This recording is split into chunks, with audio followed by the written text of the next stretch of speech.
TDP अड्डा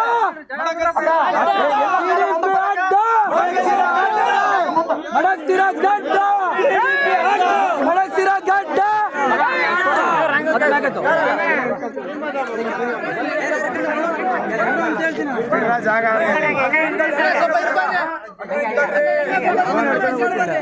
ನಮ್ಮ తెలుగుదేశం ಪಟ್ಟಿ ಅಭ್ಯರ್ಥಿಯಾಗಿ ಮಡಕಸಿರಾ ರಾಜು ಅವರು ನಿಮ್ಮ ಗ್ರಾಮಕ್ಕೆ ಬಂದು ನೀವು ಅಖಂಡ ಮೆಜಾರಿಟಿಯಿಂದ ರಾಜು ಅವ್ರಿಗೊಂದು ಓಟು ಪಾಸಾರ್ಥಿ MP ಅವ್ರಿಗೊಂದು ಓಟು ಹಾಕಿ ಗೆಲ್ಲಿಸಿ ನೀವು ನಿಮ್ಮ ಮನೆಗೆ ಮಗನಾಗಿ ತಮ್ಮನಾಗಿ ಆಶೀರ್ವಾದ ಮಾಡ್ಬೇಕಂತ ನಿಮ್ಮನ್ನೆಲ್ಲ ಕೈ ಮುಗಿ ಕೇಳ್ಕಂತ ಈ ಸಮಾವೇಶ ನಮ್ಮ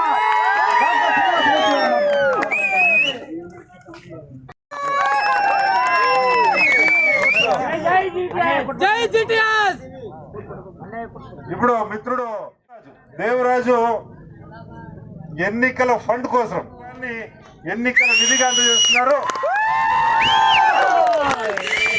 దేవరాజుని అభివృద్ధిగా కోరుతున్నాం.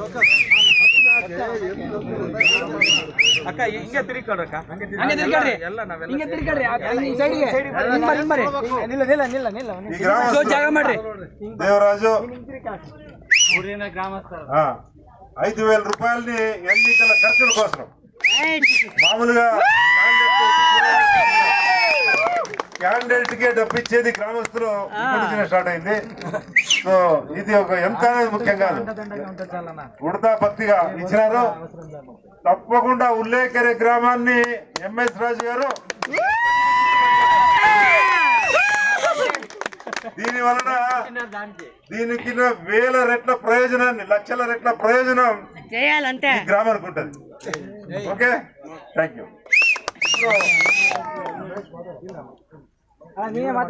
MS రాజు గారిని మాట్లాడాల్సిందిగా కోరుతున్నాం. నమస్కారం. వయసుతో సంబంధం లేకుండా పార్టీ పట్ల మీకున్నటువంటి అభిమానాన్ని ఈ రకంగా మాకు స్వాగతం పలుకుతూ ఆనందోత్సవాల మధ్య పూల వర్షం కురిపించి స్వాగతం పలికిన ఈ గ్రామ ప్రజలు పెద్దలందరికీ నమస్కారాలు తెలియజేస్తూ, ఈ ప్రాంతం అభివృద్ధి కోసం గతంలో పెద్దలు తిప్పేశామన్న గారు అనేక నిధుల్ని ఈ నియోజకవర్గానికి తీసుకురావడం జరిగింది. చంద్రబాబు నాయుడు గారు ముఖ్యమంత్రిగా ఉన్న 5 సంవత్సరాల కాలంలో ఈ నియోజకవర్గం కొంతవరకు అభివృద్ధి జరిగింది. వైఎస్ఆర్ కాంగ్రెస్ పార్టీ అధికారంలోకి వచ్చిన తర్వాత అభివృద్ధి జరగకపోగా, సంక్షేమం అనేది ప్రభుత్వం అమలు చెయ్యకపోగా ప్రజల్ని ఇబ్బంది పెట్టే రకంగా ఇక్కడ ఉన్నటువంటి స్థానిక ఎమ్మెల్యే వ్యవహార శైలి ఉంది. మడకసిర పట్టణంలో 2,000 ఇళ్ళు నిర్మాణం ఆగిపోయింది. ఎందుకు ఆగిపోయిందని అడిగితే, ఎమ్మెల్యేకి డబ్బులు ఎందుకు ఇవ్వాలి, మేము ఆయనకు డబ్బులు ఇచ్చే బదులు మేము ఇంటి నిర్మాణాన్ని ఆపుకుంటామని చెప్పి. అంటే నీ ఇల్లు నువ్వు కట్టుకుంటే ఎమ్మెల్యేకి డబ్బులు ఇవ్వాలంటే ఎంత దుర్మార్గమైనటువంటి పరిస్థితుల్లో నియోజకవర్గ ప్రజలు ఉన్నారు. నీ ఇంటి నిర్మాణం, సొంతింటి కళ అనేది ప్రతి ఒక్కరూ కొన్ని సంవత్సరాలు కష్టపడి డబ్బును దాచుకొని ఇంటిని నిర్మించుకోవాలనేటువంటి కళని సాకారం చేయకుండా తన స్వార్థం కోసం ఎమ్మెల్యే లంచం కోసం 2,000 ఇల్లు ఆపుకున్నారంటే, 2,000 ఇల్లు నిర్మాణం జరిగితే ఎంతమంది భవన నిర్మాణ కార్మికులు ఆకలి తీరుతుందో ఒక్కసారి ఆలోచించుకోండి. వ్యాపారస్తులు ఐరన్ కానీ, సిమెంట్ కానీ, ఇసుక కానీ, పెళ్ళ కానీ ఎంతమంది ఆ నిర్మాణం వెనుక ఎన్ని కుటుంబాలు బతుకుతాయో ఒక్కసారి ఆలోచించుకోండి. అంటే అన్ని ఇల్లు నిర్మాణం అనేది ఆపేయడం వల్ల ఇన్ని రకాల ప్రజలు ఇబ్బంది పడతా ఉన్నారంటే ఒక్కడి స్వార్థం కోసం.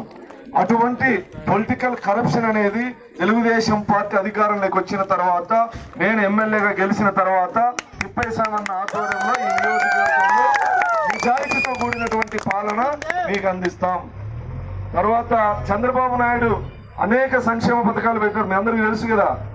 పెద్దమ్మ ఎన్ని సిలిండర్లు ఇస్తాడు? 3 సిలిండర్లు. పెన్షన్ ఎంత? 4,000. ಚಂದ್ರಬಾಬು 2 ಕೊಟ್ಟಿದ್ದ, ನೀವು ಇಳಿವವರೆಗೂ 3 ಕೊಟ್ಟ. ನಮ್ ಬಾಬು 4 ಕೊಡ್ತಾನೆ ಇವಾಗ. 200 ఉన్న పెన్షన్ చేసింది 1000 చేసింది చంద్రబాబు నాయుడు. 1000 ఉన్న పెన్షన్ 2000 చేసింది చంద్రబాబు. ఈయన 1000 పెంచడానికి 5 సంవత్సరాలు పట్టింది. 3 ಮಾಡ್ದ, 5 ವರ್ಷ 3 ಮಾಡ್ದ. ಇಳಿವವರೆಗೂ ఇప్పుడు చంద్రబాబు నాయుడు ముఖ్యమంత్రి అయితే 4,000 రూపాయల పెన్షన్ మీ ఇంటికి వస్తుంది. చదువుకునే పిల్లలు ఎంతమంది ఉంటే అంతమందికి ఒక్కొక్కరికి సంవత్సరానికి 15,000 రూపాయలు వస్తుంది. డిగ్రీ చదివిన అమ్మాయిలు గాని అబ్బాయిలు గాని ఉంటే నిరుద్యోగ వృత్తి 3,000 రూపాయలు వస్తుంది. ఆర్టీసీ బస్సుల్లో మీరు ఏదైనా వ్యాపారం చేసుకోవడానికి కానీ లేదా ఇతరత్ర మీ ఊర్లకు కానీ పుట్టింటికి కానీ వెళ్ళడానికి ఆర్టీసీ బస్సుల్లో మీ అందరికీ ఛార్జీలు ఉండవు. ఫ్రీగా మహిళలకి ఆర్టీసీ బస్సులు. రైతులకి సంవత్సరానికి 20,000 రూపాయలు. ఇలాగా అనేక సంక్షేమ కార్యక్రమాల్ని చంద్రబాబు నాయుడు గారు అమలు చేయబోతా ఉన్నారు.